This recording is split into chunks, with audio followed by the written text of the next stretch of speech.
This heartwarming story from Deltona shows the power of a community coming together to protect its most vulnerable members. On a sunny Sunday afternoon, a young man noticed something shocking: a toddler walking dangerously close to a busy road. Without hesitation, the teen stayed with the child, ensuring his safety until deputies arrived. Thanks to his quick thinking and the cooperation of some concerned locals, the little one was soon reunited with his worried mom.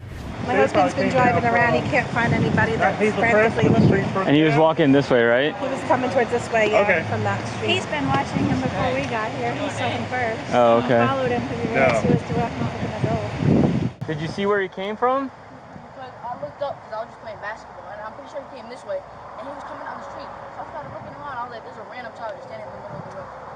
And I looked up, and then no one was around. So we started walking back, and then as soon as we got that thing, I went after him. How old do you think he is? Like 1? No more than 2.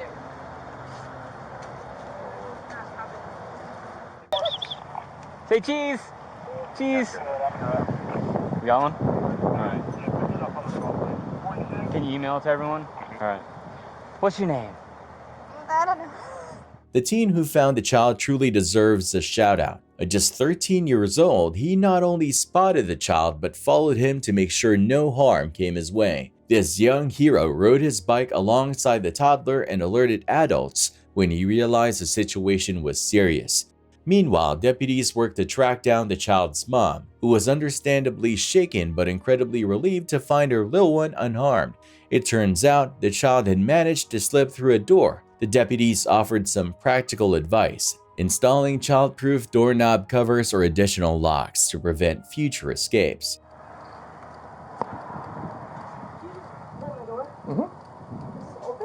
Yeah. Are you missing a little boy? No, I'm not. Are you? Do you have a little boy? Wait, we have him. Why? Is this him? Mateo? What? Is that, ma'am, is this your son? Yes, why? Okay. Hold on. What's the address here? My God, we were sleeping. Relax. He got out? He was in the road? 40 Central. I'm with mom. Relax, I relax, didn't know. relax, relax, relax. Look, you're okay. Okay. I'm not sure my kid is okay. Where's He's fine. You have Mateo? Where's the little boy? Okay. He's with the other sergeant. How old's the kid that found him? I'd say like 13. Really? Good for him. So he rides his bike over here like watching the kid, and the kid had already like turned the corner, and I guess that's when he was heading down Deltona Boulevard, and then these people see, they're like, what the hell? Like that small kid was like, they said he was like dangerously close to the road. So they stop and they get out with the kid, and they're looking around, and they're like, where's this kid's parents? And that's why we got the phone call. Yeah, that happens. Okay, we get it. Hey, there he is. All right. Oh, look at that smile. He's happy. Hi, buddy. Hey, bud. You're gonna have to put another lock on that door. No, I usually lock the top because we can't undo that. But You're gonna have to get those adult-proof things they The put on the baby things doors. right. Yeah. For the doorknob. For the door. Do you have? Is there? I Is got some type of way with you. It's all right. is there a knob on the inside door, or is it a handle? It's just a knot. Okay, you can buy the thing that goes around the knob. It's a scary situation that ended on a positive note, all thanks to the quick action from a caring teen in a community that truly looked out for one of its own. So, hats off to everyone involved. On August 14, 2012, a YouTube user named Amos No More uploaded a video titled Persistent Trip TOA. At just over 2 minutes long, the video is both eerie and unsettling. It shows a young man visibly distressed, sitting alone in a dimly lit room. Speaking directly into the camera, he states the recording date as March 5, 2008, and claims to have been stuck in a hallucinogenic trip for over 2 months. March 5th, 2008.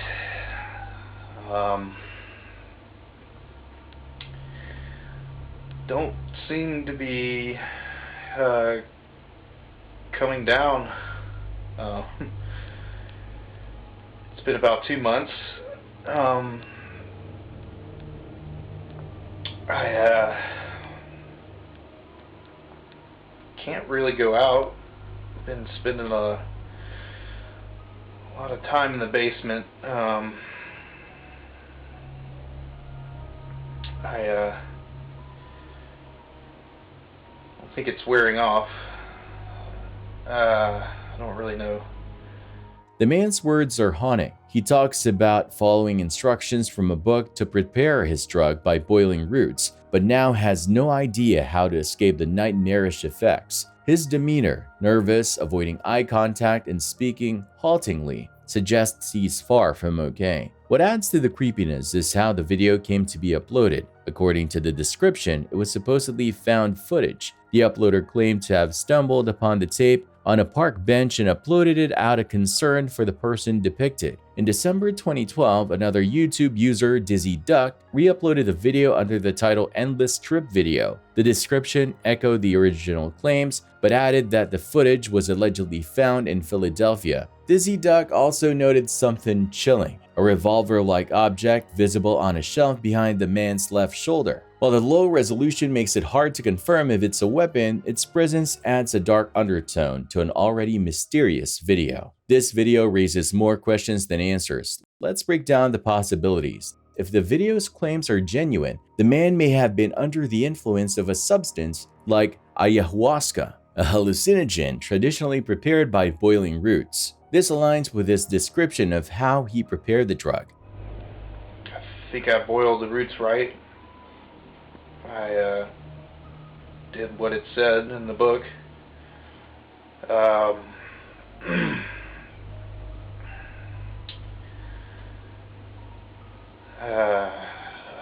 don't feel like I'm ever gonna come down. And it's not cool. However, tripping for 2 straight months is scientifically impossible. Most hallucinogens wear off within hours as they are metabolized by the body. What might explain his condition is a mental health crisis triggered by the substance. Prolonged hallucinations could point to conditions like schizophrenia or hallucinogen persisting perception disorder (HPPD), though these typically don't mimic the sensation of an ongoing trip. If it's fake, there's a good chance this could be an elaborate hoax. The whole found footage angle seems a bit too convenient, almost like a plot device in a horror movie. Amos No More could have fabricated the story for attention, with Dizzy Duck's re-upload serving as an attempt to give the video more credibility. Yet Amos hasn't followed up in over a decade, leaving his motivations unclear. Perhaps the original video was real, capturing a man's genuine struggle with either substance use or mental illness. Amos might have stumbled upon it, re-uploaded it for wider visibility, and added the found footage narrative for dramatic effect. If the object in the video truly is a weapon, it raises even darker questions about the man's mental state. Did he see the weapon as an escape from his perceived unending trip? Thankfully, there is no indication of any tragic aftermath, but it's impossible to know for sure. Ultimately, the video remains a mystery. Whether it's a chilling slice of reality or an internet-age fabrication, it's a stark reminder of the dangers of hallucinogens and the mental health struggles that can arise from their misuse. If real, one can only hope the man got the help he needed and is living a better life today.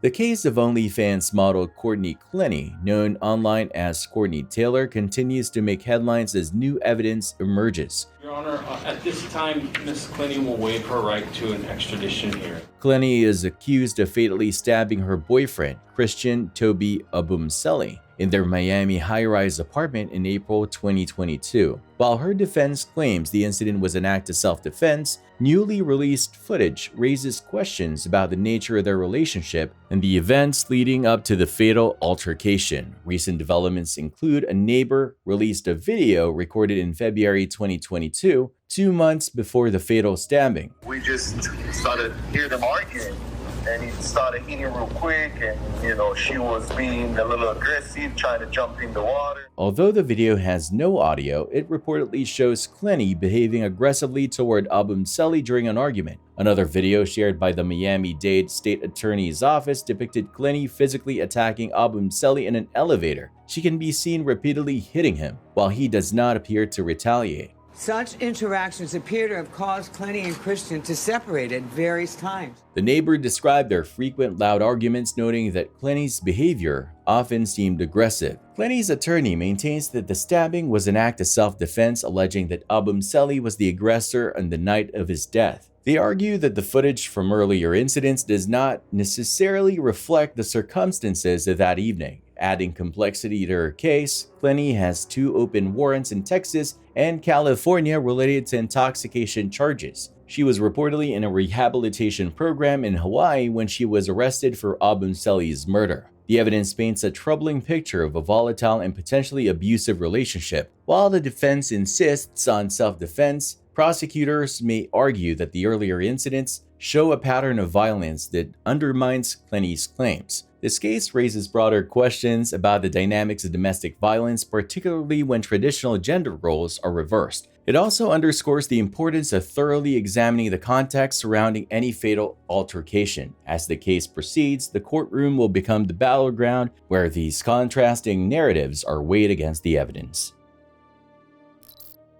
Imagine this, you're in Russia minding your own business, fixing a flat tire on the side of the road when you notice something off. The same car keeps passing by again and again. Now that's suspicious, right? The truck driver thought so too. Sensing trouble, he decides to arm himself with a steel pipe he found nearby just in case. Not long after, that same car rolls up and stops.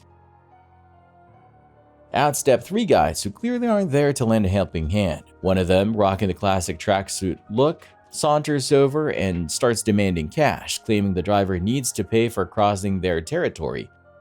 Yeah, you can smell the shadiness from a mile away, but the truck driver isn't about to play along. He stays put in his cab, keeps his cool, and radios other nearby truckers for backup, and man, do they deliver.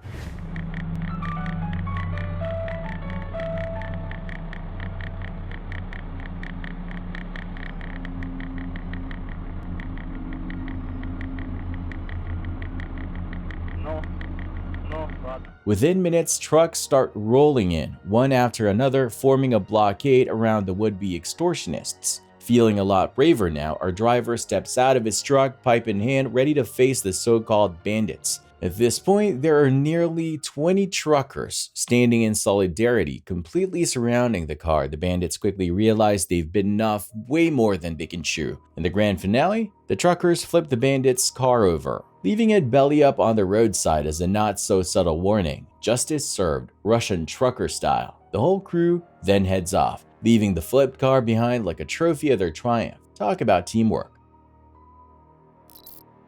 In Russia, dash cams have captured some truly wild events, and these next clips are no exception. It's October 29, 2013, and a truck driver is navigating through the dead of night on a pitch-black road. The only thing piercing the darkness is his truck's headlights. Suddenly, without warning, a massive tree crashes down directly in front of the truck. There's barely any time to react. It's just a few feet away.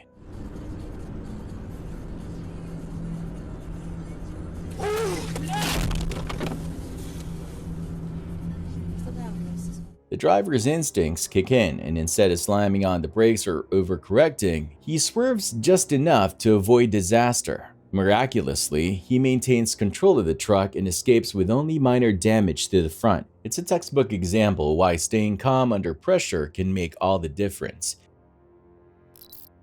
The 1970s were a strange time, but even in a decade full of quirks, the Indianapolis wrecking ball theft stands out as one of the oddest mysteries. How does something as enormous and conspicuous as a wrecking ball just vanish? Let's dive into the details. In the summer of 1973, at least according to one source, local newspapers in Indianapolis reported that a wrecking ball had been stolen from a demolition site. The reports are conflicting, with some claiming the ball weighs 5 tons and was suspended 200 feet in the air, while others pegged it at half that weight, 2.5 tons. Regardless of its size, this wasn't something you could just stuff in your trunk and drive off with. Adding to the mystery is the timeline. While a newspaper article mentions 1973, a book unearthed by a Reddit user claims the theft occurred in 1974. That same book suggests the lighter weight for the wrecking ball. which could make the logistics of the theft a bit more plausible but no less baffling. Why would someone steal a wrecking ball? It's not exactly easy to pawn off, yet a few theories have emerged over the years. Almost 50 years later, no definitive answers have emerged. Was it a rival company, a bold insurance scam, or something else entirely? Unfortunately, with inconsistent reports and no suspects ever identified, the case of the disappearing wrecking ball seems destined to remain an unsolved mystery. At the very least, it's a reminder that sometimes truth really is stranger than fiction, especially in the demolition business. This wild incident feels like it was ripped straight out of an action movie, but it's all too real. Body camera footage sheds light on the chaotic series of events involving James Mitchell Kerr. Here's what went down. It all unfolded on September 19, 2024, when Kerr had a dangerous encounter with law enforcement. According to the footage, a deputy approached Kerr during an investigation. Things quickly escalated when Kerr pulled a firearm. As the deputy attempted to subdue him with a taser, Kerr accidentally shot himself in the hand with his own weapon. Stop! Stop! Stop! Get off the... Now! Get off! Now! Stop! Stop! Stop! Stop! Now! Stop! Now! Get off! Get off now! I'm getting off right now! Get off! Now! I'm getting off! Go off! Step off! Shut it off and step off now! I am! Calm Get off! Calm now!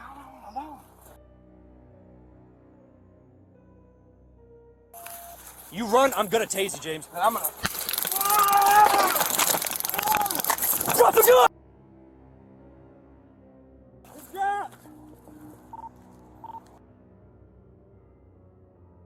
Send me another unit now. Shots fired. Suspect pulled the gun. No, he shot. Stand by. Suspect reached for a gun. Got tased. Round discharge from his gun.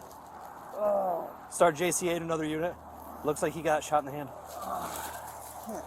For his actions that day, Kerr now faces serious charges, including assault with intent to murder, carrying a firearm in the commission of a felony, and resisting arrest. These charges paint a picture of how high stakes the situation was, not just for Kerr but also for the deputy involved. Kerr's trial, set to proceed following the November 13 hearing, will delve into whether his actions meet the threshold for the charges against him. The footage will undoubtedly play a key role in the court's evaluation of the incident. This case serves as a stark reminder how rapidly routine interactions can spiral into life-threatening scenarios, emphasizing the risks faced by law enforcement and the importance of de-escalation in volatile situations.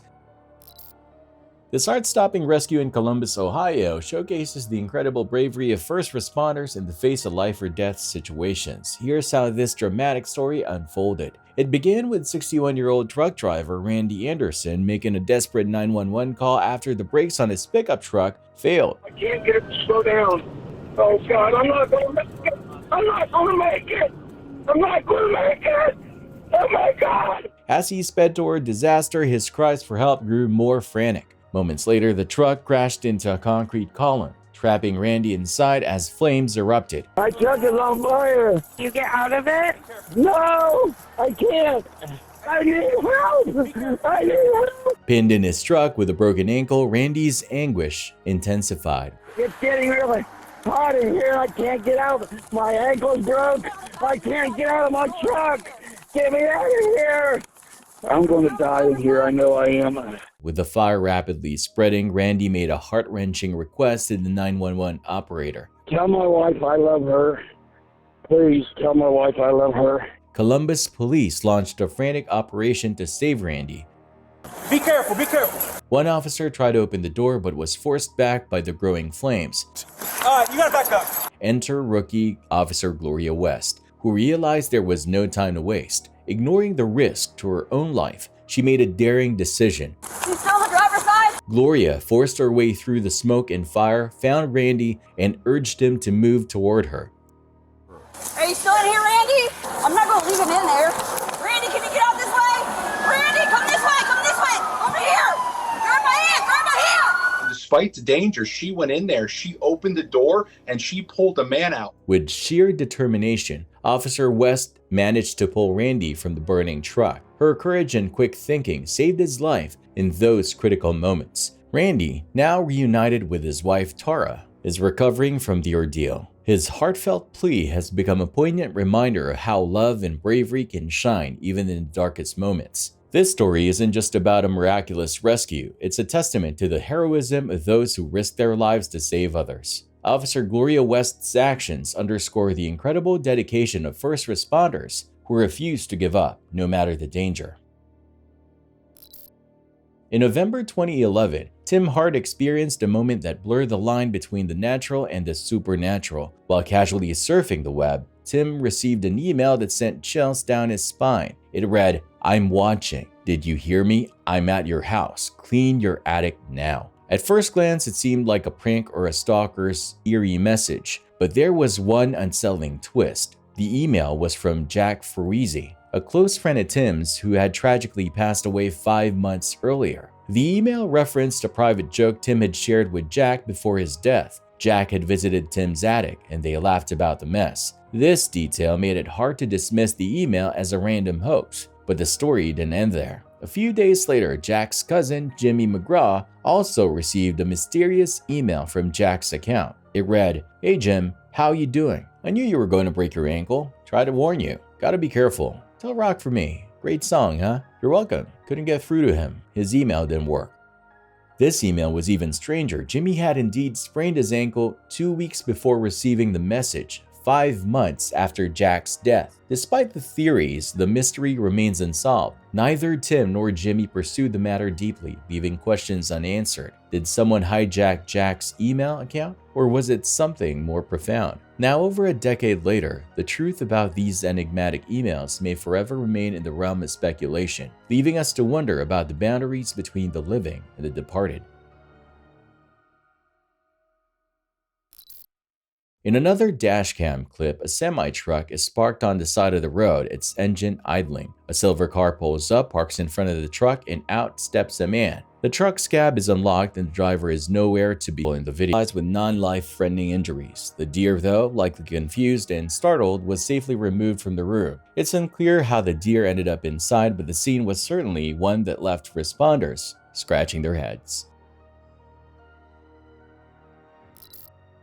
In a dramatic turn of events at a Maine courthouse, a man convicted of assault attempted to flee while in handcuffs. As he made his move to escape, 2 jurors and a detective quickly reacted to prevent his getaway. The man, whose identity has not been disclosed, was in the process of being escorted when he tried to make a run for it. The jurors, who were still likely in the building after their involvement in the trial, and the detective acted fast, managing to detain the man before he could get very far. Their quick thinking and swift action stopped what could have been a chaotic escape. It's a rare moment where individuals not directly involved in law enforcement play a key role in thwarting a crime, but it highlights the importance of vigilance in unexpected situations.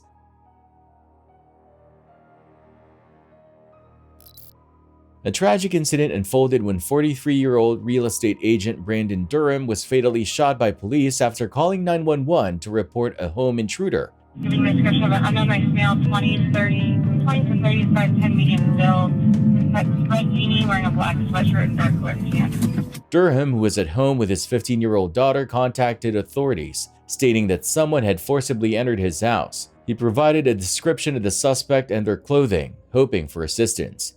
Durham then stated that the suspects had entered his home through both the front and back doors of his residence, and that Durham would be locking himself in the bathroom. Hey, they said they made entry. We gotta go in there. Metro Police! Metro Police! Hey! Hey, drop the knife! They were at the threshold of a bedroom. Both individuals appear to be struggling over a knife in the doorway. When police arrived at the scene, they mistakenly shot Durham. After the initial shot, Durham collapsed to the floor, and despite no further threat from him, the officer proceeded to shoot him 5 more times. They attempted life-saving measures for Durham. Unfortunately, despite those efforts, Durham was pronounced deceased at scene. Durham's death has sparked concerns and investigations into the actions of the responding officer as the situation escalated in a tragic and unexpected way. and he called the police for safety, and instead he was brutally murdered. Someone needs to explain to me why my son is not here with us today. He was screaming for help in his home with a visible intruder in a red hoodie and a ski mask, and you shoot my brother? On March 30, 2024, a Vermont State Police cruiser was involved in a collision with another vehicle, after which the driver of the other vehicle fled the scene. The incident occurred on Interstate 89 in Bethel, Vermont, when the cruiser driven by Corporal Eric Vitale struck a parked fire truck that was responding to an earlier accident. Corporal Vitale sustained serious injuries and was airlifted to Dartmouth-Hitchcock Medical Center for treatment. This incident highlights the dangers law enforcement officers face daily and underscores the importance of responsible driving, especially near emergency response scenes. The incident at Deltona Middle School escalated into a chaotic confrontation, resulting in the arrest of two parents, Jorge Rivera and Dagmary Aponte Iturino, for allegedly attacking the school resource deputy. This dramatic scene unfolded on Tuesday, November 19, 2024, and body camera footage captured the heated exchange, offering a first-hand look at the tension. The dispute reportedly stemmed from frustrations over how a situation involving their child was being handled. Rivera and Aponte Iturino arrived at the school visibly upset, but their emotions quickly boiled over, leading to a physical and verbal confrontation with the deputy. Let's continue. Let's forget about the I'm sorry here, I'm sorry there. Let's go and take care of what we have to take care of. What you can do is, like I was just explaining, when this process goes through court, you can explain your side of the story to the judge. It's ultimately going to be up to the judge what is going to happen from here on out. What I made a determination on is probable cause alone, which just means that he was the primary aggressor, No, being she that was the primary aggressor this isn't an because she was argument. yelling at him. Okay, And that's I'm gonna finish this Okay, so conversation you just if you messed guys up. keep You fail interrupting a me. kid. Okay, that's okay. You are failing kids right here. We're not talking about us, because believe me, if it were about the adults, we can solve this at all different levels. So we are talking about a kid that I'm if you fooling. wanna speak Now with I'm my telling you, I'm you're not gonna talking raise to your you. voice at me. Okay, You're not yes, gonna I raise am going to do. Okay. Guess what? Because I pay you guys are going to salary. leave. Okay, what You guys happened can to leave. you? You can leave. Okay, why are you so worthless? Do you feel proud that you are this worthless lady? At one point, Aponte Iturino reportedly moves aggressively towards the deputy, prompting him to issue commands to back away. Okay, Do you feel this proud that you are this worthless? Shut the f up, because I paid your salary, you dumb If you put bitch. your hand in my Okay? face, this is gonna That's what escalate. happened. Look, what is gonna happen? What is gonna happen? You need to leave. You are a worthless piece of shit. Yeah, call back up. No wonder no wonder you're f***ing You need to leave. There's nothing that we can do, okay? But don't worry, we're gonna keep this high. You need to leave. You are. You put your hand in my right face here. one more time. I have a f***ing issue. Don't do that. Rivera then places his hand in the deputy's face, which led to immediate action. The deputy orders Rivera to put his hands behind his back, and when Rivera resists, the situation becomes physical.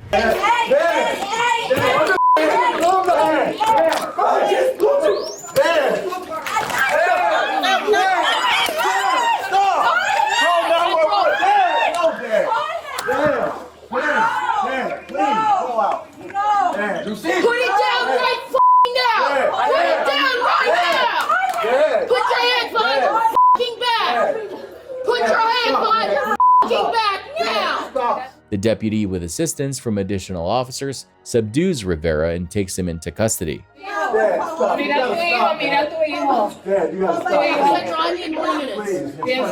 hands behind your f***ing back now! Yeah, please, thank you. Dad. Central Kilo 47.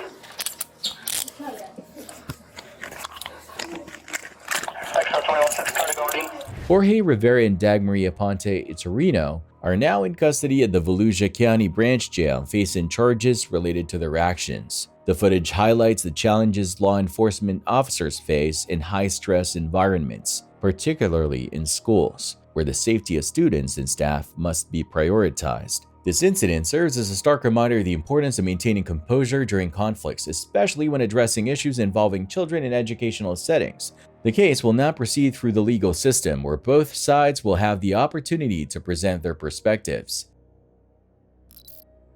A bizarre incident occurred on Ushichishi Kamiya Avenue when a man unexpectedly threw himself in front of a moving bus. Fortunately, the situation did not result in serious injuries or a major accident. Witnesses reported that the man appeared agitated and, without warning, leaped in front of the vehicle. The bus driver managed to brake in time, preventing significant impact. Traffic was briefly halted as people tried to understand what had happened. Despite the scare, the driver acted quickly, demonstrating skill and reflexes to avoid a worse outcome. The passengers, though shaken, were unharmed. After the incident, some nearby individuals tried to assist the man, who appeared disoriented. Local authorities were called to handle the situation and investigate the reasons behind his actions. There is speculation that he may have been under severe emotional stress or dealing with mental health issues. Although the episode was concerning, it was a relief that there were no major consequences. The case highlights the importance of mental health awareness and support, as well as the preparedness of drivers to deal with unpredictable situations on the road. In Vermont, a shocking incident unfolded when 52-year-old Wayne Tallman was caught on camera allegedly trying to attack state troopers with an excavator as they were arresting his son, Brandon Tallman, for an alleged assault the previous week. The dramatic scene showed Wayne operating the excavator in a threatening manner, putting the officers in danger. Wayne Tallman was arrested and is now facing multiple charges, including aggravated assault on a protected official, resisting arrest, impeding, and reckless endangerment. Brandon's mother, Amy Tallman, was also issued a citation for impeding an officer due to her involvement in the altercation. The bizarre confrontation highlights the tensions that can arise during high-stress situations involving law enforcement. Authorities stress the gravity of using heavy machinery as a potential weapon, though thankfully no one was injured during the incident. This case serves as a stark reminder of the challenges officers face in ensuring public safety.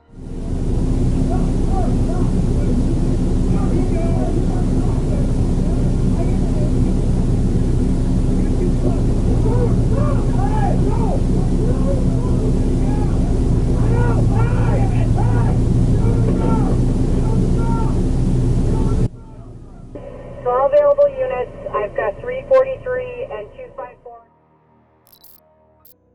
This is downright chilling. Tens of rats were discovered huddled under the duvet of a homeless man in New York. The unsettling scene highlights the harsh and unsanitary conditions faced by many living on the streets, painting a grim picture of survival in the city's underbelly.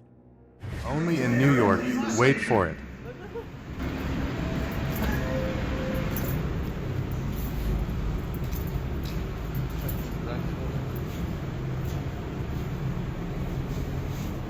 No. No. A San Diego father, Robert Bryans, is facing grave charges after allegedly driving his vehicle off a cliff with his 2-year-old twin daughters in what police say was a suicide attempt. Down the cliff. I see movement. It looks like the male and at least one of the kids is out of the vehicle. The harrowing incident unfolded early on November 12, 2024, when Brian's wife called police at around 4:30 a.m., saying her husband had taken the girls and threatened to drive off a bridge.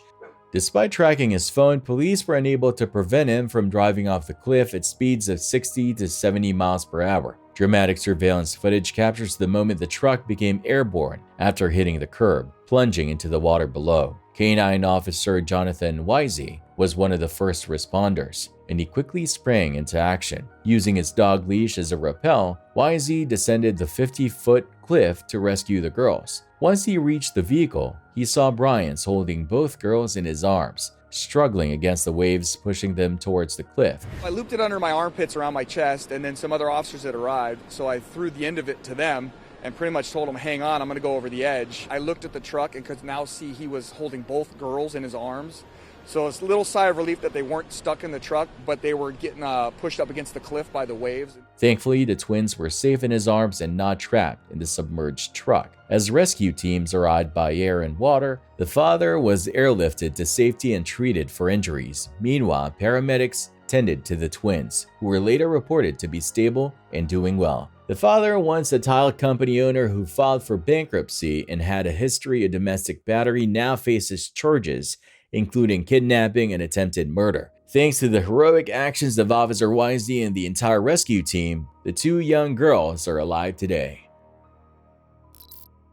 A man walked into a bar and caused a scene by covering everyone inside with paint. The bizarre and unexpected incident happened when the man apparently out of nowhere started spraying paint all over the patrons. People were shocked and confused, trying to dodge the splatters as the man moved from table to table. It was chaos. Some tried to protect their drinks and food while others rushed to the exit, all while the paint continued to fly. The man, whose motives remain unclear, was quickly restrained by bar staff and customers before police arrived to arrest him. But one thing's for sure, this will be a night that no one at the bar will soon forget. Sama Baker, 30, was last seen on the morning of January 4 when her friend dropped her off at her home on Early Street, Parramatta. Since then, there has been no sign of her, and 2 months later, police are still searching for answers. To aid in the investigation, they have released CCTV footage showing Sama just 2 days before her disappearance inside a hotel in North Sydney. The footage shows her in the hotel, but there are no clear details about what happened afterward. Authorities are urging anyone with information about Sama's whereabouts or her activities in the days leading up to her disappearance to come forward. The search for Sama continues, and her family is hoping for answers as the mystery deepens.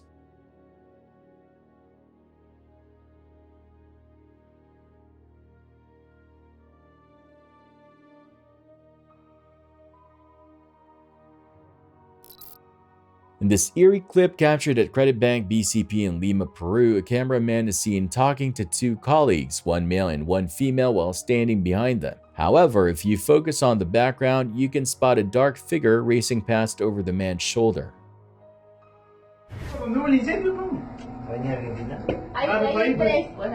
Oye, en la cámara acaba de pasar ahorita una niña corriendo. ¿Así? Oye, la niña que llora. Oye, te juro que en la cámara acaba de pasar ahorita corriendo una niña. The man in the shot dismisses the camera's claims as a joke, but when the camera checks the area, he finds nothing. No girl, just an empty room. The footage, which shows no one in the vicinity, leaves a chilling question. Did the girl simply vanish? Surveillance footage from the bank's automatic doors further complicates the mystery. The doors opened around the same time the figure was seen, but no little girl, or anyone at all, was visible leaving the premises. While some skeptics believe the video to be fabricated, others are convinced that the eerie figure could indeed have been the Weeping Woman, a ghostly presence tied to Latin American folklore. A couple's Bahamas cruise vacation took an unexpected turn when their boat made a stop in Key West, Florida. The pair decided to visit a local bar for drinks, but things quickly went south. An altercation broke out between the boyfriend and a member of the staff, escalating before law enforcement arrived. When the police showed up, the situation intensified in a way no one expected. There was just... No! Sit down. Sit down. Hey, all right. Hey, let's go. Hey, don't touch me. All right, stop. I don't care where you're from. Sit down. In the footage, you will see how the officers handle the escalating scene, with some tense moments unfolding. It's clear that the situation quickly got out of hand, and the way the officers respond raises some important questions. You don't show us a ID. Show us a I am. All right. It's fine. Please just leave me alone. I have my... All right, what are you stop. gonna do? Stop. What are you gonna do? Stop. Oh, I can't arrest you. All right, look, just stop. For Leave what? him alone. Stop. You're good. You're good. This is why you don't drink. Stop. For what? Stop. All right, show him. That's For it. what? That's it. You don't even know. It's okay. Because I know the legal Just stop. Just stop. We're on a cruise. You cannot get arrested right now. What can you Stop. Please stop. Oh my God. Just stop. Just leave it alone. Don't listen to him. Can you stop? That's not the way it works. Yeah, it does. Stop. You're going to go to jail and then what? I'm going to be alone on the cruise. You're about to get placed in custody. All right, stop. You're going to get arrested.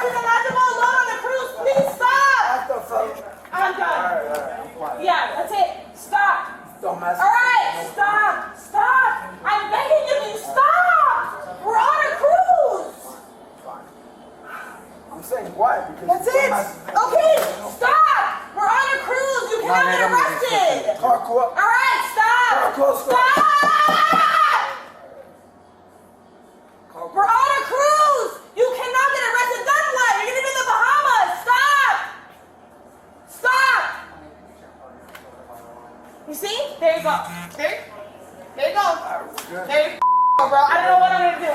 Now you're gonna be in jail, and then what? For what? They can't arrest me. They're gonna arrest you for that. They came in, we got some beer, and they were okay. They were okay talking, and then he's like, I'm from Peru, I want to fight. And he says that he will fight her first. And then I said, no, you cannot fight her. So he went to the bathroom, and on the way back, he just went to the kitchen, and he grabbed him like this. And he's like, I want to fight. Okay. And then we just said, stop. And then she came in, I called police. Did you see him grab him? I didn't see, but both of them, they saw. I mean, he saw, and he was in the kitchen. He just came in. I was in here, he just come and out. No, out. So he came. Yeah. He came like this way. He was working, and he grabbed him. He's like, I want to fight. The guy like went like this and said like he like wiped his hand away, and so it set him off. But please, I'm asking of you, my kids are home with my parents and I'm on a cruise. Just please, just let us walk out and that's it. I'm begging of you. Ma'am, that's up to him. Huh? Ma'am, that's up to him. Yeah. Huh? That's up to him. And the attitude he's been given so far. Right. Okay, just stop. Hold on. If you act good, we're leaving. Just stop. Talk to me. Please, I'm begging of you. We have our kids at home. Talk to me right now. Say thank you. They're saying good. I'm saying thank you. I want you to sit down. You can say thank you after we're done. Sit down. We're not done Sit yet. down. We're not done Sit yet. down, please. Okay. No. Yeah, I just can't. He's going on disorderly. Okay. Let's go. All right. Thank you. You see? All right, stand up. No, please stop. No, don't do this.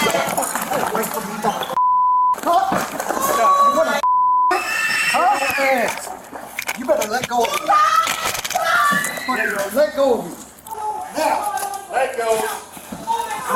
Let go. Let go. Relax. No, he's not. Force. Why are you guys arresting me for what? Please don't. I didn't go over the hour. Okay. I can't wait. Please don't send him to jail. Please back up. Dustin, did you run him already? Yeah. 1034, just information. Please run her through CAD. There's no. Did they act appropriately? Were there any missteps along the way? What do you think about how law enforcement and those involved handled this situation? Drop your thoughts in the comments below. The Lee family from Harris County, Texas had their sense of security shattered one morning when a neighbor alerted them that a briefcase and a laptop had been found in their yard. Upon reviewing their security footage, the family was horrified to discover that a burglar had broken into their home and stolen money. What made the situation even more chilling was the behavior of the intruder during the break-in. In a deeply unsettling moment, the young man was seen standing over the Lee family's sleeping baby, adding an eerie layer to his crime. The Harris County Sheriff's Office quickly called on the public to help capture the intruder. But even if he's found, it won't undo the emotional toll this violation has caused the family. It's a stark reminder for all of us to stay vigilant. Always lock doors and close windows, because as this case shows, you never know when you could be the next target. The video starts with CCTV footage inside an elevator capturing a man holding an alcoholic drink in one hand and a cigarette in the other. After a few moments, he makes a reckless decision.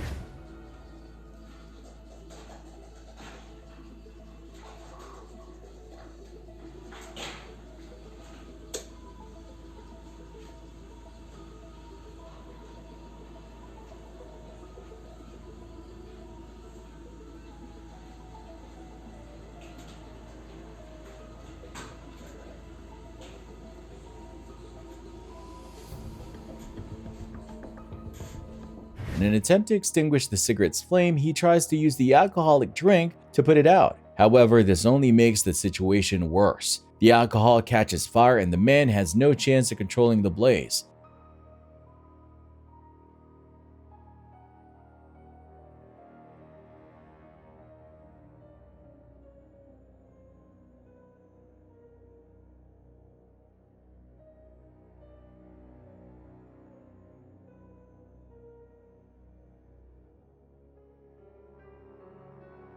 Luckily, the man manages to escape the elevator in time and seeks help.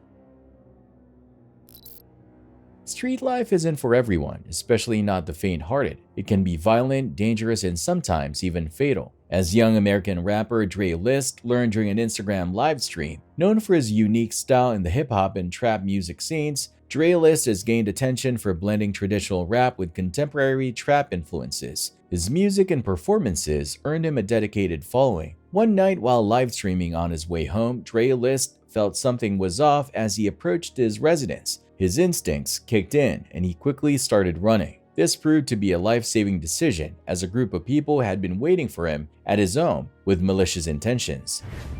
Bro, I'm not killed, bro. Bro, you. Why you want? I'm on your ass, bro.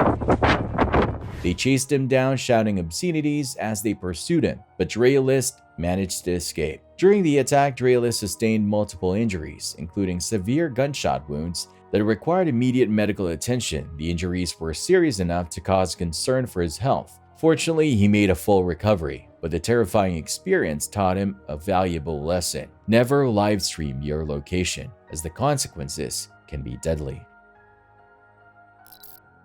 Imagine you're out surfing in the ocean, the waves rolling beneath you, and suddenly you spot the unmistakable gray fins of something massive cutting through the water ahead. This was the reality for John Hersey when he captured a chilling video in December 2015. As he paddles on his surfboard, the footage starts with the surface of the water, its green tint reflecting the danger lurking just beneath. The video is mostly calm, with slight ripples in the water until around the 30-second mark when a gray shape moves swiftly just below the surface. Then a dorsal fin emerges. And by the 39-second mark, if you pause it at the right moment, you can catch a glimpse of a bright red eye staring right at Hershey. It's hard to forget. Hershey is on a surfboard. The thin polystyrene foam beneath him is the only thing standing between him and the jaws of a great white shark. The incident occurred off the coast of Santa Cruz, California, and watching it makes you rethink the risks surfers take every time they hit the waves. In a heartwarming but chaotic moment, Kristen Bost was recording a review of an interactive learning toy with her 3-year-old son Tanner when things took an unexpected turn. It's got all sorts of things inside, and you can zip them in and change them out. Do you want to do one, Tanner? As she explained how the toy worked and interacted with Tanner, suddenly the situation spiraled into total chaos. Kristen was talking about zipping and changing parts of the toy when out of nowhere, Dad Cody appeared hanging from the attic, his legs swinging back and forth along with a chandelier. Help!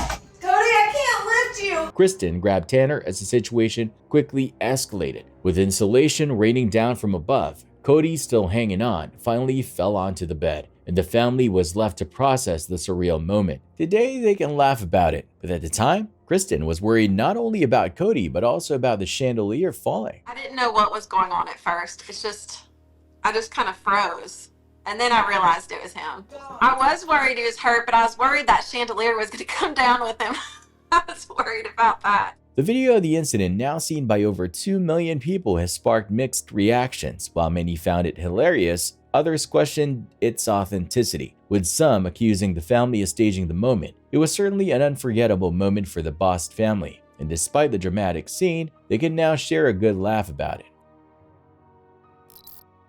In February 2015, a video captured a heated altercation between a drone operator and a man at a children's playground. According to the uploader, the conflict began when the man started yelling, questioning whether the drone operator had a permit to fly its drone in the park. Sensing the tension, the operator landed his drone and began filming the confrontation. The video shows the man aggressively pushing the drone and demanding answers about the operator's right to be there. The operator countered by telling the man to mind his own business while the man insisted they were on public property. The argument escalated, with both individuals growing increasingly agitated. Don't touch my stuff. Do you have a permit to be on a children's playground? You don't need one. Get out of my face.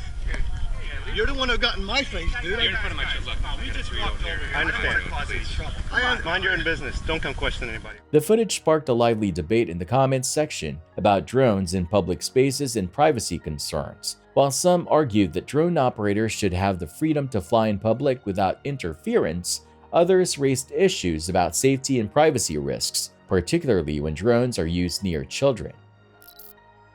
At the height of the pandemic, many people received stimulus checks. While most used the money wisely, some took it as an opportunity to flex on live streams, a decision that in hindsight wasn't the smartest. One prime example is a girl who thought it'd be a great idea to sit in her car and show off stacks of cash she just received. With her window rolled down, she flaunted her dollar bills for all to see. You can probably guess what happened next.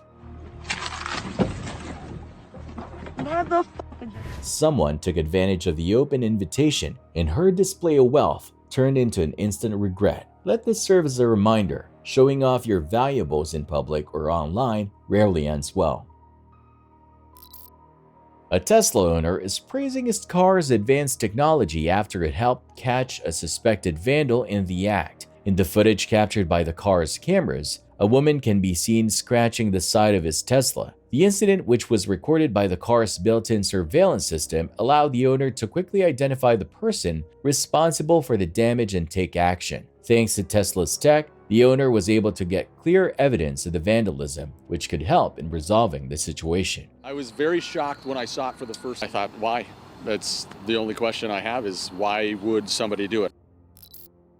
In a wild turn of events caught on camera, some guys were seen spray painting graffiti outside of a man's car. The footage quickly went viral, sparking debates online about street justice versus letting authorities handle such situations. What the f***? They're, oh my god! What the f***? Oh my god! No way! Oh my god, are you serious?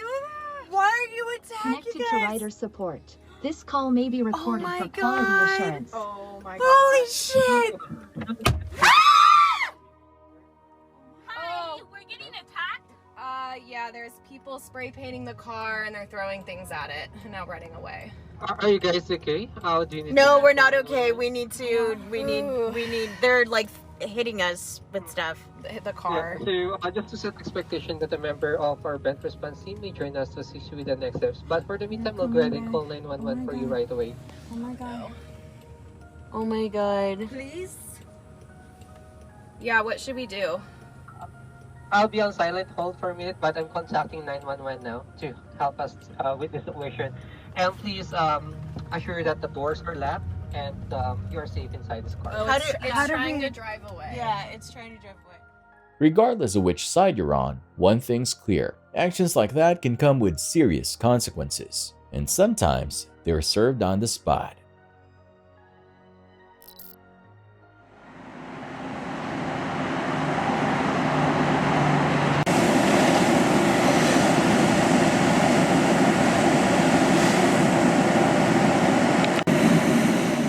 In the early hours of November 15, 2024, around 2:55 a.m., a fire broke out in the back of a pickup truck parked at 2440 Newell Street in National City. Authorities suspect the fire was intentionally set. Firefighters quickly arrived on the scene and managed to extinguish the flames before they could spread further. But unfortunately, the truck was completely destroyed. The National City Police Department is actively investigating the incident, seeking to determine who was responsible for the suspected arson.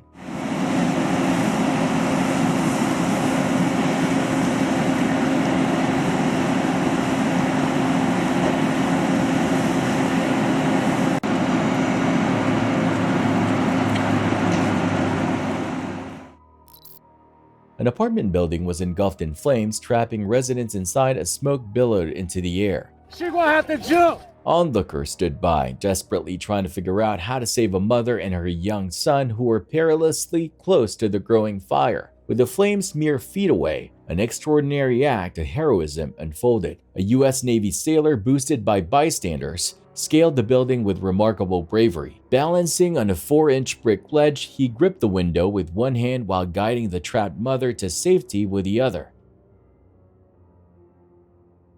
He carefully lured her to waiting neighbors below, but his rescue mission didn't end there. The woman's son appeared next, and the sailor skillfully ensured he too was safely lowered to the ground. Yes! Put something over your mouth! Even with smoke thickening overhead, the determined sailor climbed further to check if anyone else remained trapped. The hero of this heart-stopping moment was revealed to be Petty Officer First Class Gabriel Journey, assigned to the nuclear-powered fast-attack submarine USS Albany, based in Norfolk. When asked how his Navy training prepared him for such a situation, we train very in-depthly on combating what we call casualties, which may be in the sense of a fire or flooding. In a heartfelt reunion, Cynthia Booker, the woman he saved, expressed her gratitude. He asked me to trust him, and I did, and he got us both out. This act of courage and selflessness will not soon be forgotten. This interaction between officers and an individual in a park appears chaotic, highlighting issues around communication, mental health, and law enforcement protocols. The officers informed the individual they were violating park rules by leaving property unattended and possessing a shopping cart, ultimately leading to an arrest when compliance was not achieved. The situation escalated quickly, with the individual refusing to comply, verbally berating the officers and expressing strong frustration and distress. Officers repeatedly attempted to de-escalate and assert the consequences of non-compliance, but faced resistance at every turn.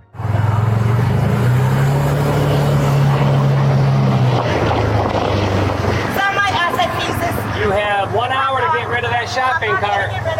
Okay. They're going to be trespassed on the park then. Don't be trespassing. It's asset fees. The park is. You cannot have shopping carts in the park. Asset fees. Have a good day. Be alone. Goodbye.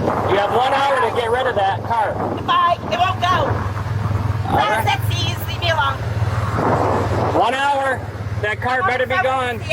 You can't have shopping carts in the city park. Asset fees. Park's asset fees. Goodbye. All right, we'll be back in an hour. No, you won't. Yes, I will. No, you won't. That cart better be gone. That cart better be gone. I've now given her 1 hour to get rid of that shopping cart with all her stuff on it. She has already said she is not going to get rid of the cart. So it is about 9 o'clock right now. We'll try to come back here at 10 o'clock and deal with it. You're not changing anything? Nope. Not doing anything. Well, why do you want to make this harder for yourself? I'm not making it hard for myself. You got to stand down and I have to do it.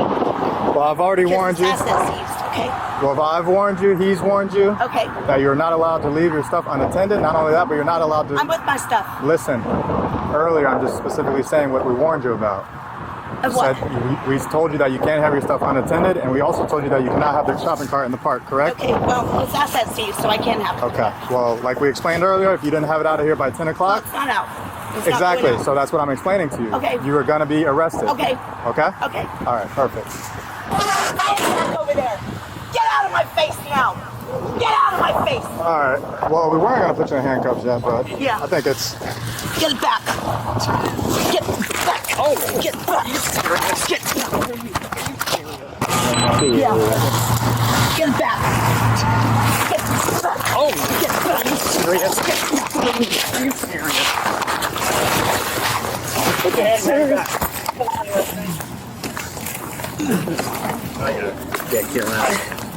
Yeah, you're ridiculous. Get it. Get out of my face. Don't get in my face. You outdone yourself on this one. Yeah, I did. I know I did. So did you, because you lost your fucking job. I lost your job. You've already been told that. You just stay sitting right there. Oh, I will. Oh, it was uncalled for. Yeah, it was uncalled for. Get out of my face and don't touch me. Simple charge is not felony. Yes, okay, good for you. You'll see what happens to you. Definitely out of the park now. Yep, that's right. And you see what happened to you. I ain't had nothing. I didn't do anything. Come back to this park. You've been harassing me. No, I'm not. Yes, no, I won't. No, I will not. No, I will not. No, I will not. No, I will not. Okay. No, I will not. I guess we'll see. I've got the crown, and everyone knows it. Everybody knows it. You are. channel 2. I think one of you guys were on a different channel. And you've all ignored the stand down today, every one of you, you f***ing piece of shit dick. Your cameras better be f***ing on the whole time. And every piece of shit that's in here better be going with me, in that car. It's my property and it's assets seized. Now I need to get up because I got ants on me. I need up now. Get me off the ground. Now! Get me off the ground. No, we'll get you up by the time the band gets here. You've ignored it to stand down all morning. You brought me up when you were told not to. You think that's gonna get through? No. Oh, I know what's gonna happen to you. I know exactly what's gonna happen to you. Hello there, State Attorneys, Florida. Hello, everyone. This is these 3 officers who harass all the time. I want Officer Allen's badge, Officer Charles's badge, and what's your name? Sergeant Cicada. And the pussy Sergeant Cicada. Pussy asses. Why would that be like that? Officer Allen and you, Sergeant, are definitely going to f***ing hell. We need to relax. No, you need to relax, you piece of shit. Everything goes in that van. You hear me? Everything. Don't you go through it and take anything out. Nothing. And I need, there's some white pants right there. I want those white pants. Let's go. I want the white pants and the purse to come with me. Let go of me. I want the white pants. You're gonna go to the ground again. Stop it. You touch me. Let go of me. You're gonna go to the ground again if you don't stop. Let go of me. Stop. Let go of me. Stop it. You're going to end up in shackles. Let me go. While the person claimed to be mistreated and accused the officers of overstepping, the authorities maintained that the individual violated park regulations, necessitating action. This case demonstrates the complexity of enforcing public space regulations, particularly when interactions involve individuals experiencing heightened emotions or possible mental health challenges. It serves as a reminder of the delicate balance required between maintaining order and addressing the underlying needs of all parties involved. Late at night on Christmas Eve in Oakland, the streets were anything but calm. While most families were celebrating indoors, a chaotic scene unfolded outside.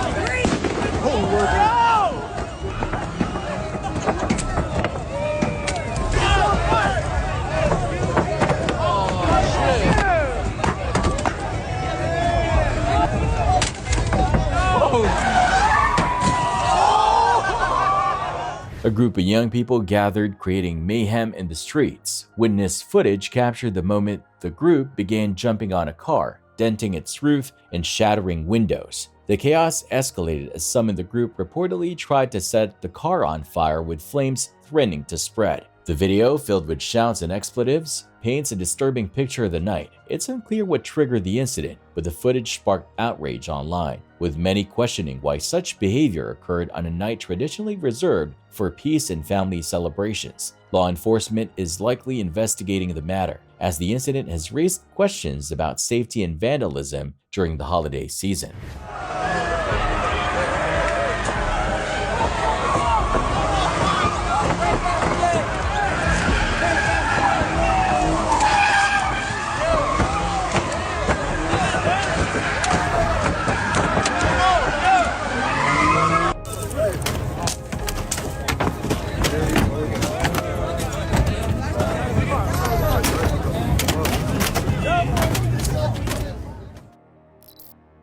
Body cam footage captures the dramatic arrest of Ethan Hunter, a New Mexico teen who led law enforcement on a series of high-speed chases that spanned 8 days. According to the Albuquerque Police Department, Hunter evaded capture twice during pursuits with the Las Vegas Police Department after allegedly firing shots at a mortuary. During his third and final attempt to flee, Hunter's luck ran out. After a high-speed chase, he lost control of his vehicle and crashed. He then fled on foot into the Albuquerque foothills, but nearly a dozen officers coordinated to track him down. The footage shows officers carrying the teen into custody after his arrest.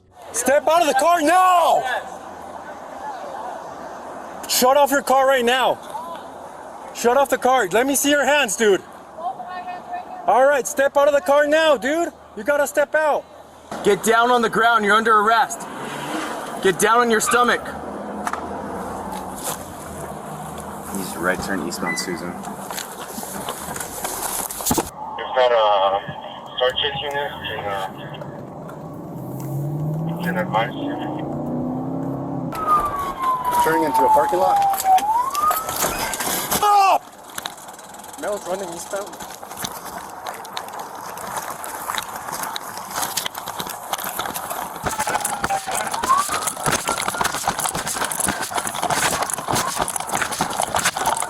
Stop right there! Force is going to be used against you!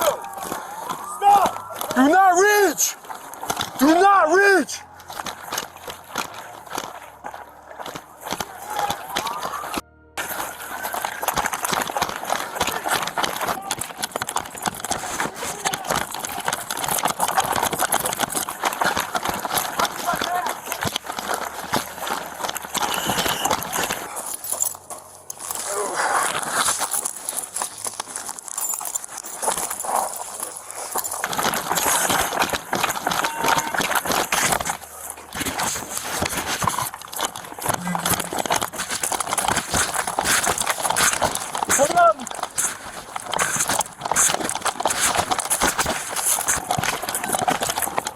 Show me your hands. If you run or fight, force will be used against you. Do not reach for a weapon. Put your hands up now. I don't want to hurt you. I have a gun in my hand, so. Put the gun down now. Put it down.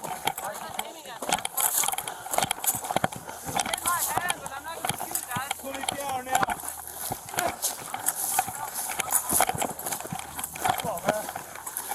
Why? Don't point the gun at us, man. We don't want to hurt you. Put it down, please. If you point the gun at us, we will shoot you. I know that, sir. I won't. I promise. Please, just put it down, man. We don't want to hurt. Face away from us! Hey, stop! If he goes down, he's 40. Walk back! Walk back! Walk back! Don't pick up the gun or you're going to get shot. Walk right there, walk into this. Move back, come on. Somebody cross. I got it.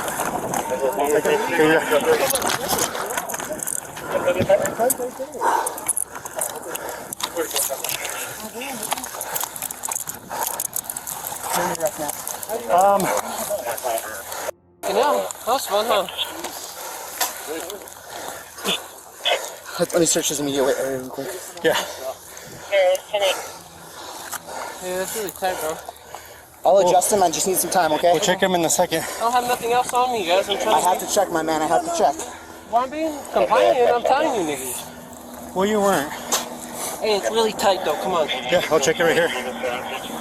Separate your legs. Woo!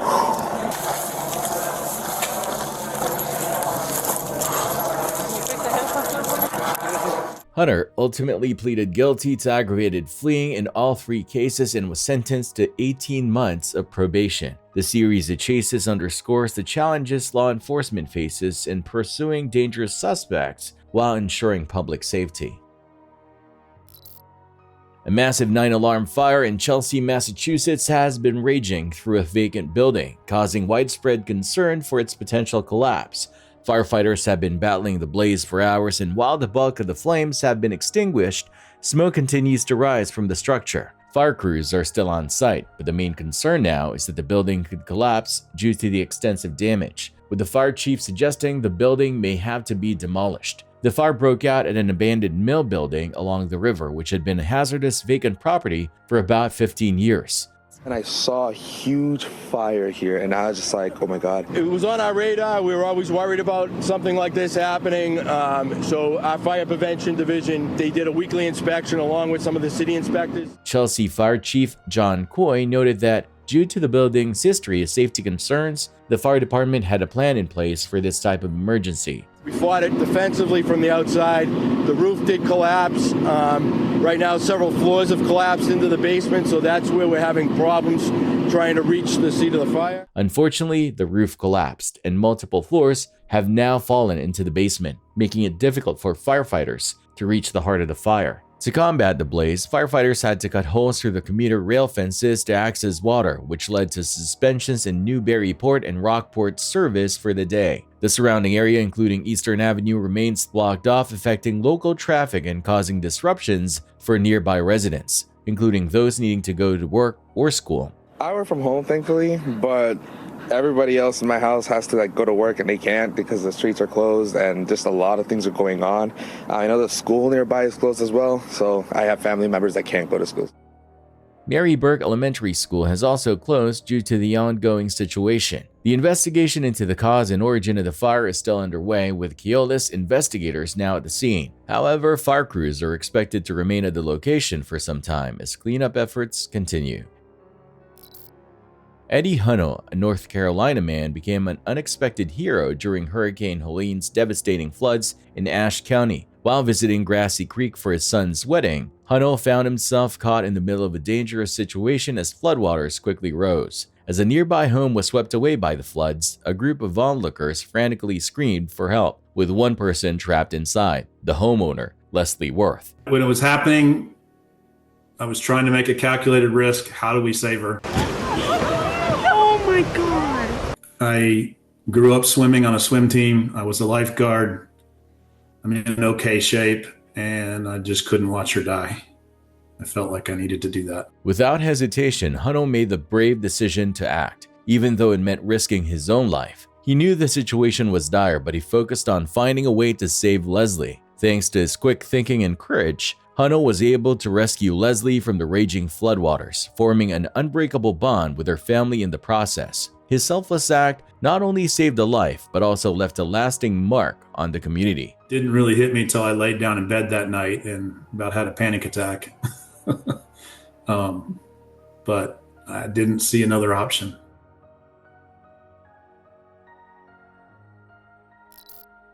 Heatherly Noble's terrifying encounter with a snake began when she was trimming her hedges outside her Mooresville home. As she worked near her front door, she suddenly felt a sharp pain in her hand. To her horror, she looked down and saw a large snake rising from the bush in front of her. Panicking, Heatherly instinctively stepped back, but she didn't realize she was still on the ladder. Her foot left the step, and she lost her balance, causing her to fall and injure her right leg. Horrified, Heatherly steps back, not realizing she's still on that ladder. Stepped back with my left leg and left the right one on the top of the ladder, and 4 feet did a little bit of damage. A neighbor hears her cries for help, her iPhone out of reach. Across the yard. Medics arrive soon after, all of it caught on her security camera. In about 2 seconds, I had to realize, one, you've been bit by a snake. I don't know what kind it is, so we'll start with that. Secondly, it's there. Like, it didn't go away because it's mad.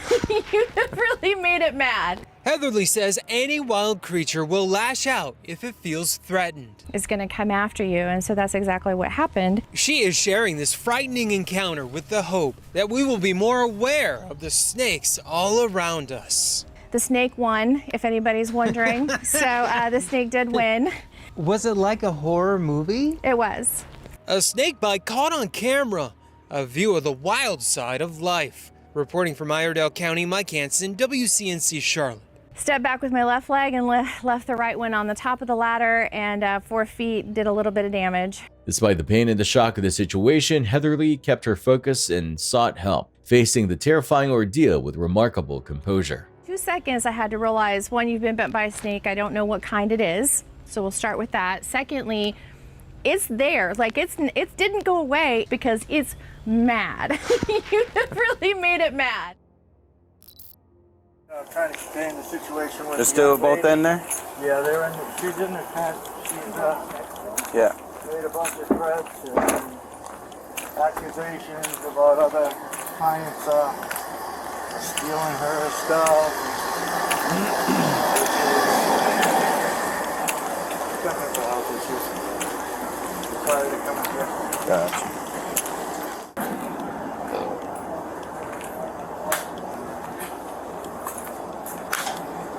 You're involved now?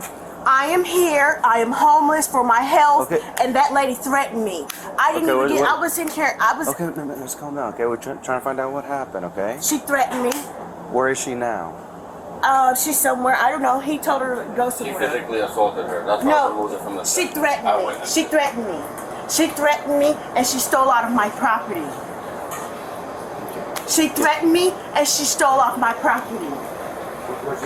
The girl that is above Yes, the girl who was up here who threatened me. She stole off my stuff and she threatened me. What's going on, man? I got hit and I got spit on. Okay, did you touch any of her property or I don't anything know like her. that? I don't know her. You don't know her? I come inside at 10 o'clock at night. I've been with my kids all day and I come in at 10 o'clock at night and I go to my bed. I'm on my business. Okay. So what happened this morning? This morning, brushing her hair and I told her, can she please stop? You on your top bunk, you're brushing your hair? No, she brushing her hair. Okay. I told her, please stop. Next thing you know, her wig ponytail, a blonde ponytail hit me in my face and then she struck at me. Just because you told her to stop brushing her hair? It was supposed to be no food eating. She eat all night. She's shaking up the bed all night. They not still to the floor. She plays with her, everybody tells her to stop. She was with her one time. Then they moved her over there with me. It's not working. Everybody she is next to is complaining about her. The whole team. Everybody is up right now because of her. And they're not doing anything about it? And I'm just the calmest one. Can you tell me your portion, what's going on? I was in the booth because I just got in, and they told me some women in here was being hysterical. So when I came in, she was hitting her, swinging at her. Who was swinging? The girl that's getting put out, yeah, was swinging at her. And that's when I immediately I called 911, and the dispatcher heard the whole commotion as I was trying to intervene. So it sounds like this has been an ongoing issue with her. Yes.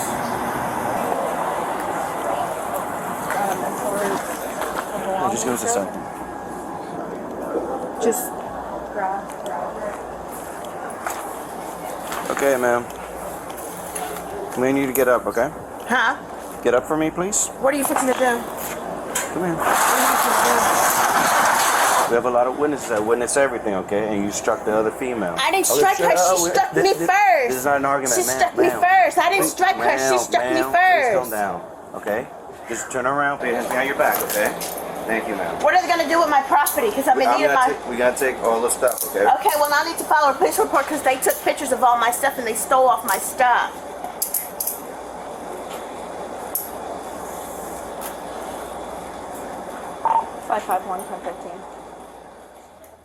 If the woman is convicted of battery in this situation, the sentence would depend on various factors, including her criminal history, the severity of the assault, and local laws. In Florida, battery is generally classified as a misdemeanor unless there are aggravating circumstances, such as the victim being pregnant or the assault involving a weapon. For a first-time offender with no prior convictions, a typical sentence might involve probation, community service, or a short period in jail, up to a year for misdemeanor battery. If there are aggravating factors or prior offenses, a longer sentence could be imposed. Additionally, if she is convicted of theft or property-related offenses related to the situation, those charges would contribute to the overall sentencing. Ultimately, the sentencing would likely focus on rehabilitation due to the woman's homelessness, while still holding her accountable for the battery and any other offenses committed. The homeowners quickly realized they were in danger when the suspects returned with firearms drawn. The surveillance footage shows the group of men still wearing their face masks and hoodies, rushing back to the property, weapons in hand. The homeowners, aware of the previous warning signs, immediately retreated inside and called 911. Fortunately, the men were unsuccessful in their attempt to break into the house. They fled the scene before the police arrived. The Los Angeles County Sheriff's Department is actively investigating the incident, and they are asking anyone with information to come forward. This attempted home invasion serves as a reminder of the importance of being cautious when dealing with unexpected visitors, even those who may seem legitimate, like utility workers. I mean, it's very unsettling, just the thought that they would go as far to imitate the gas company, do it sounds like during the day.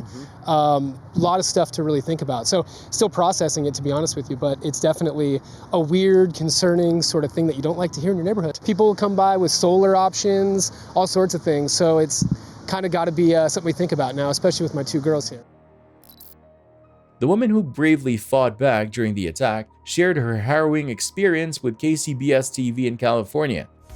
I realized like I'm about to get killed or raped, and so I hit him. She described entering the elevator at a storage facility in June when a man followed her inside. As soon as the doors closed, the man aggressively pushed her against the wall and ripped off her sports bra. He just snapped and attacked me. He went and pushed me against the elevator more and grabbed my sports bra, ripped it all the way off. My breasts were fully exposed. He then latched on to both of my breasts, full hand, latched on, wasn't letting go. Despite the unexpected and terrifying assault, the woman managed to fight back and protect herself. And as soon as I hit him, he just started wailing on me, like windmill style, just like a full-blown fist fight. Her quick thinking and bravery likely prevented the situation from escalating further. The police have since arrested a 26-year-old man in connection with the attack. Authorities are continuing their investigation, but the woman's courage has been praised as key in ensuring that the suspect was apprehended.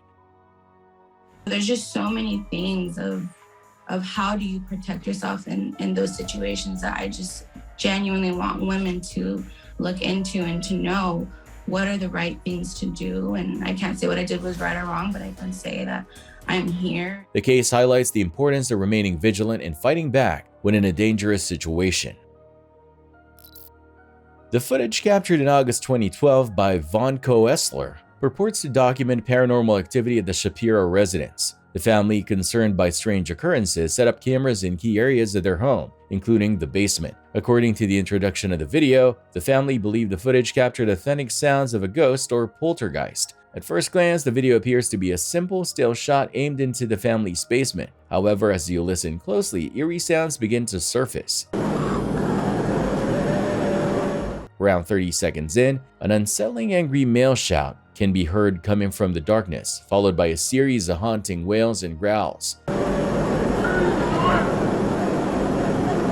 These sounds, though faint, are undeniable and continue throughout the video. The most disturbing element of the footage is the angry shout. It's so jarring that it's likely to linger in your mind long after the video ends, possibly haunting you into your sleep. The combination of the growls, wails, and that intense enraged shout gives the video a chilling atmosphere, making it feel as though something truly otherworldly is at play in the Shapiro home.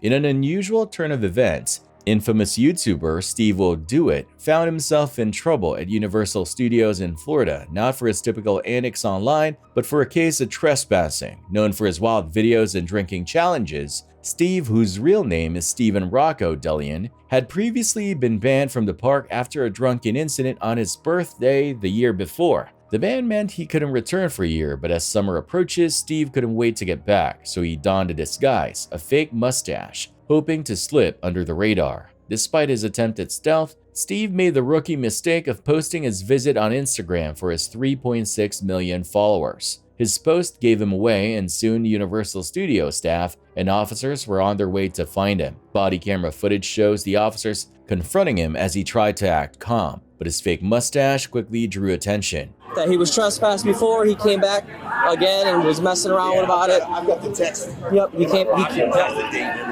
back again, and you guys want him off the property.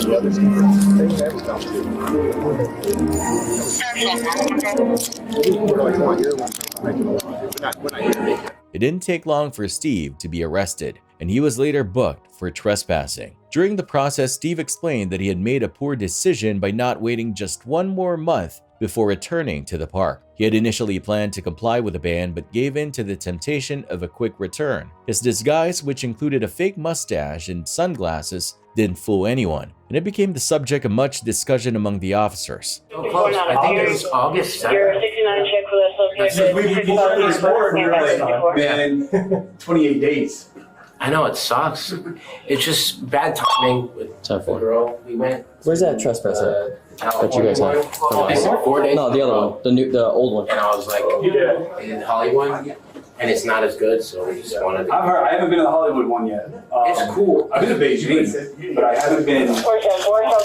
It's similar, just smaller. So the way we typically do is we give you the 1 year. If you violate that, then it's an indefinite trust. But I come in peace. This time you do. No, every time. I go a lot. Yeah, no, I know. You're a super nice guy. Just the last time you were a little intoxicated, said some things to some of our employees they didn't appreciate. So that's what the start of the initial. Time for it. Can I give you a case number for a trespass? And if you could advise who was trespassed on it? Does the mustache look real a little bit? It's different. It's different. It's attracting. Well, it doesn't match up here, so. It's a little too shiny. It's a little too soft. I just thought that people, if you stare, you're rude, and then if I got my sunglasses, I know you're staring. It draws attention to you for sure. Yeah, for sure. I mean, if I would have saw you, I wouldn't have thought none of it. But I thought, because I was with my Colombian girl, I thought maybe sense. Now, if she had a mustache and you had a mustache, then I think that drew more attention to you than anything. You could just walk Mexican with a haircut last. Yeah, with the hat and the glasses, you've probably been all right. Yeah, but because it looks fake. It looks it's fake. Thick, but it looks fake. Steve's visit to Universal ended with him being booked, and his mugshot, complete with a fake mustache, made headlines. In the end, Steve admitted that if he had simply waited another month, he probably would have gotten away with it. After the incident, he shared a lighthearted post on social media, joking about his time in jail and blaming the poor disguise for his downfall.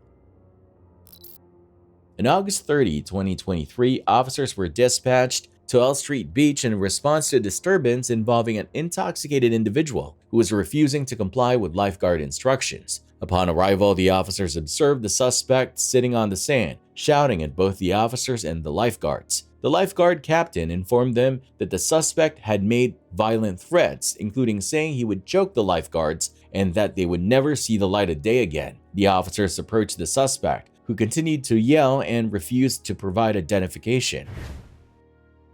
Hey, sir. Hey.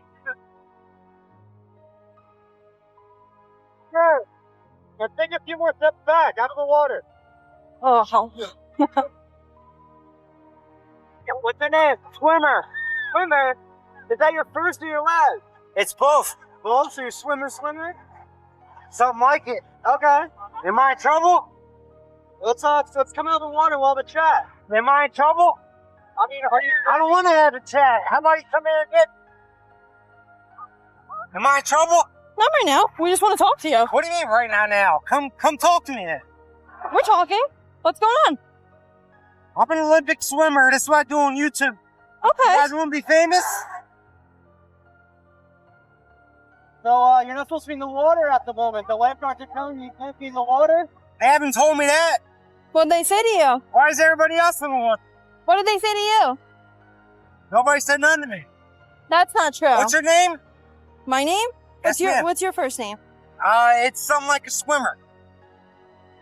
Okay. Despite their attempts to de-escalate the situation, the suspect became more agitated, and a strong odor of alcohol was detected. I'm swimming in the ocean. That's nasty. It's not that you were swimming in the ocean. It's that when our lifeguard went over to check on you, okay, you gave her a hard time. She did her job. Hold on, it's a question. I'm answering your question. You're not a police officer. Are you a police officer? These guys are. Are you a police officer? You talk to them then? Are you a police officer? Sir, he's going to say the same thing we are. He was here, we weren't. You want me to tell them? He's just talking to you. So he's talking to me like he runs the beach. I do. What's your name? I do. I don't have to tell you my name. So it's my... Okay, that's cool too.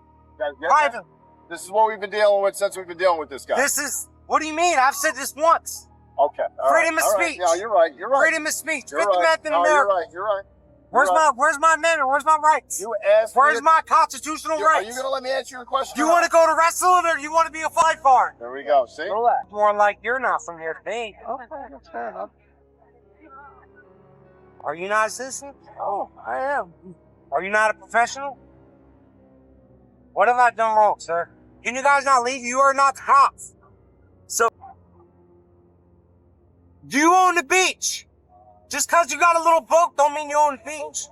detained? Right now, we're talking to you. Am I being detained? It's called an investigative detention, yes. Yes, I'm being detained. For right now, you are. For what? For what? We were For just what having a violation? conversation. That's how it works. What crime did I commit? Nobody said you committed a crime. That's not Yeah, how I'm this being works. detained, right? That's not how this works. Okay. Yes. Hey, Am I being you're not free detained? to leave. You are detained. For what? Okay?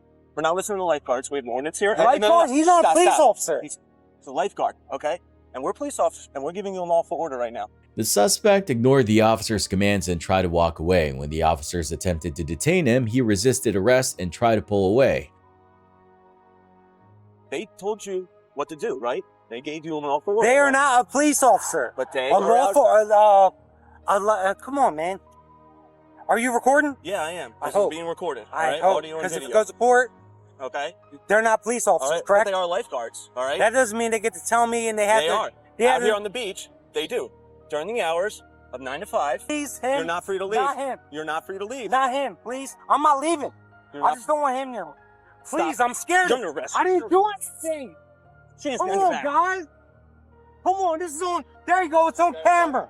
All I did was walk away from me. I didn't do nothing wrong, dude. You're being uncooperative. No, I'm not. You guys can do this all you want. You're on camera. You're on camera. I didn't do anything. Let's go. Come on, let them up. I didn't do anything, man. You guys. County Class 6Q. Got him out 41. What did I do wrong? Please tell me what I Let's do go. wrong. Stop resisting. We're walking I'm off not the beach. resisting. I would never resist. What I do wrong? Just walking. With the assistance of other officers, they were able to restrain the suspect and apply handcuffs. The suspect continued to resist during transport to the station and throughout the booking process. A use of force report was filed in accordance with department policy. He was ultimately lodged in the Ocean County Jail. On July 23rd of this year, Lashea Nay Stein, a straight-A student, leaves her Aurora, Colorado home at 2:15 a.m. The 16-year-old has plans to meet someone and is dressed in a white long-sleeve shirt and black jeans. Authorities believe this might have been the last night of her life, though not necessarily her final outfit. The next morning, Lashea's mother, Sabrina Jones, wakes up to find her daughter missing and immediately senses that something is wrong. She knows if Lashea were spending the night elsewhere, she would have taken essential items with her. Instead, Lashea left behind her wallet, phone charger, and even spare clothes. Lashea also had an important interview at the local hospital that day, a topic she had been excitedly talking about, meaning she would never have missed it. Given all of this, Sabrina knew something was terribly out of character. Police were quick to agree that the situation was suspicious and began their investigation. Detectives tracked her last known movements through surveillance footage, which shows Lashea walking near a bus stop at 2:23 a.m. She appears to be walking quickly, looking over her shoulder and crossing the street briskly. A witness later comes forward, claiming to have seen Lashea at 2:30 a.m., but this is where things take an unusual turn. The witness reports seeing Lashea later that night, but she is now wearing a black tank top and blue shorts, an outfit that doesn't match what she had on earlier in the footage. Due to the ongoing investigation, police are tight-lipped about the details of the witness statement and their identity. However, they do mention that the new information has raised a greater concern for her safety. Lashea's family has since set up a GoFundMe page, desperate for any help in the wake of her disappearance. They are hoping that the funds raised can serve as a reward for information leading to her safe return. If enough people contribute, they remain hopeful for answers. Months later, no arrests have been made, and Lashea's body has not been found. The mystery remains. How did Lashea manage to change her clothes without taking any extra items with her, as seen on camera? The case continues to haunt her family, with no answers in sight. A tourist was stabbed on the Upper West Side, prompting a police investigation as authorities search for the attacker. The incident occurred in the early hours of the morning, sending shockwaves through the normally peaceful neighborhood. The victim, a tourist visiting New York City, was reportedly approached by an unknown assailant who suddenly attacked, leaving the individual with multiple stab wounds. Police are actively investigating the incident and have been reviewing surveillance footage from the area to help identify the attacker. The stabbing has raised concerns among locals and tourists alike, especially in an area generally known for its safety. Residents in the Upper West Side are on edge as police work to bring the attacker to justice and ensure that the neighborhood remains secure. The Chicago Police Department is seeking assistance in identifying 2 individuals suspected of being involved in a homicide. According to footage from a nearby store, the suspects arrived in a black car, both masked up to conceal their identities. Suspect 1 was wearing a black jacket and holding a cigarette in his hand. This individual was also armed at the time of the incident.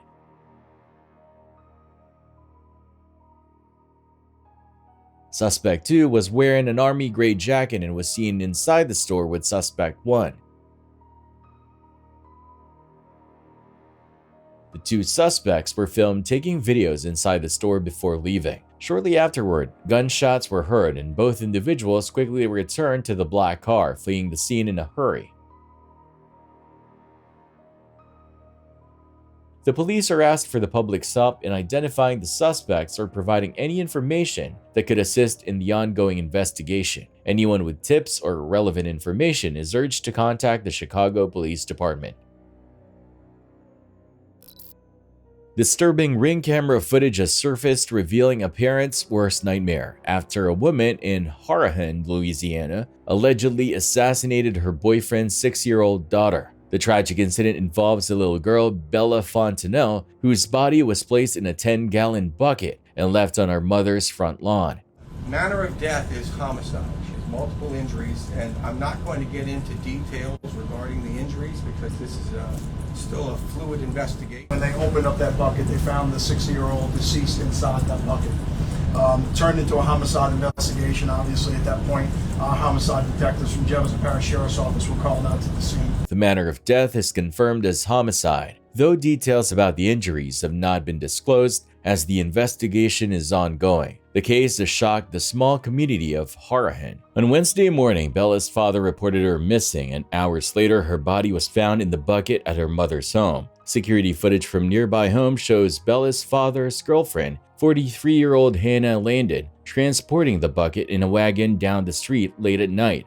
We were able to find numerous video from different households in the neighboring area which showed her pulling a wagon down late last night with the bucket inside the back of that wagon. The footage reveals Landon pulling the wagon openly with no attempt to hide the child's body, even as a vehicle drives past her. Authorities believe the woman assassinated Bella at her father's home and moved her body about a block away to her mother's residence. Him and the mother are certainly extremely upset, which you would imagine on any person that lost a 6-year-old. Landon was later found at a local hospital, though the reason for her visit was not immediately explained. She was taken into custody and booked into the Jefferson Parish Jail. While investigators have not disclosed the motive, they have stated that Bella's biological parents are not believed to be involved in her death. Landon has been charged with first-degree murder and obstruction of justice. She is currently being held without bond. The investigation is still underway, with authorities working to determine what led to the senseless killing of this innocent child.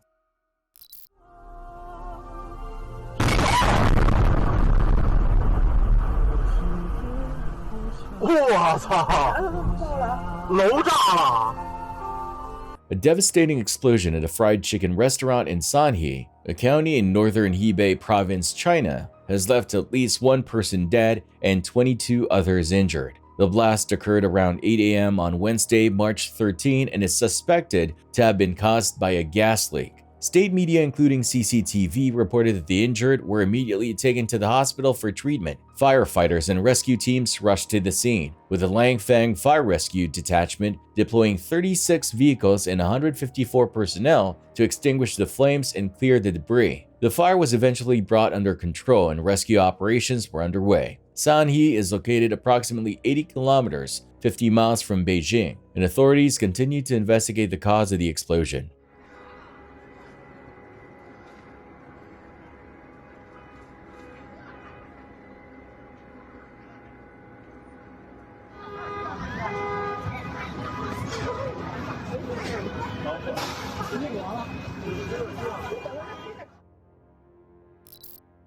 Thanks for watching.